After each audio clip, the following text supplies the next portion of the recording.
სამი საუკეთესო აპლიკაცია, რომელიც აუცილებლად უნდა იყოს შენ smartphone-ში. ბევრს გექნებოდათ ისეთი შემთხვევა, როდესაც YouTube-დან მოგინდათ რაღაც ვიდეოს გადმოწერა, სტანდარტულად დააკოპირებდით ვიდეოს ლინკს, ჩასვამდით რაღაც საიტზე და მანდ იწყებოდა რაც იწყებოდა. ვარდებოდა უამრავი რეკლამა, გადაყავდით რაღაც 1000 უაზრო საიტზე. 9-თავიანი გველეშაპისთვის უნდა მოგეჭამათ 9 თავი.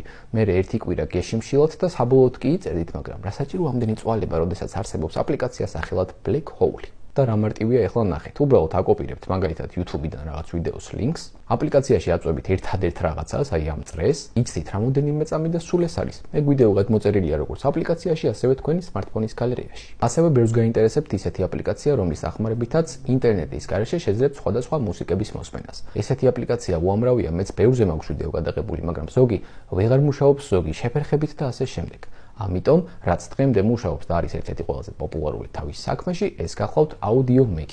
ამ აპლიკაციაში ნახავთ იმ სიმღერების 99%-ს, რაც შეგხვდებათ YouTube-ში. 99-ს კი არა, შეიძლება 100-საც. და სერჩავთ თქვენთვის სასრულს, დააწვევით გადმოწერას და სულ ეს არის. ინტერნეტის გათიშვის შემდეგ, როდესაც აპლიკაციას გახსნით, კი დაიწერება, რომ ინტერნეტი არ არის, მაგრამ რა თქმა უნდა, მაინც უპრობლემოდ შეძლებთ იმ ყოველფრის მოსმენას, რაც უკვე გადმოწერილი გექნებათ. და ბოლოს, რამდენს გქონიათ იმის სურვილი, რომ თქვენს სახლში შეგეცვალოთ რაღაცა ინტერიერი, აი მაგალითად საძინებლის, შემოსასვლელის, სააბაზანოსი, სამზარეულოს და ასე შემდეგ. აპლიკაცია Renovate AI, სწორედ ამ AI-ით, ანუ ხელოვნური ინტელექტის გამოყენებით, დაგეხმარებათ და მოგაფიქრებინებთ საკმაოდ საინტერესო ვარიანტებს თქვენი ინტერიერის შესაცვლელად. საკმარისია აპლიკაციაში ატვირთოთ ნებისმიერი ადგილის ფოტო, შემდეგ ქვემოთ შეგიძლიათ აირჩიოთ სტილი, ანუ გაკეთდეს თანამედროვე დიზაინით, ვინტაჟური, შუა საუკუნეების და ასე შემდეგ. ელოდებით რამოდენიმე წამი და სულ ეს არის. უბრალოდ არ დაგავიწყდეთ, რომ ეს აპლიკაცია საბოლოო ჯამში მაინც ფასიანი გამოდის. დღეში უფასოდ შეგიძლიათ მხოლოდ 3 ამ ფოტოს დაგენერირება, მაგრამ თუ გიზიდავთ მსგავსი აპლიკაციები, ძალიან ძვირიც არ გამოდის, იმიტომ რომ ერთწლიანი პაკეტის შეძენის შემთხვევაში კვირაში გიწევთ სულ რაღაც $1 გადახდა,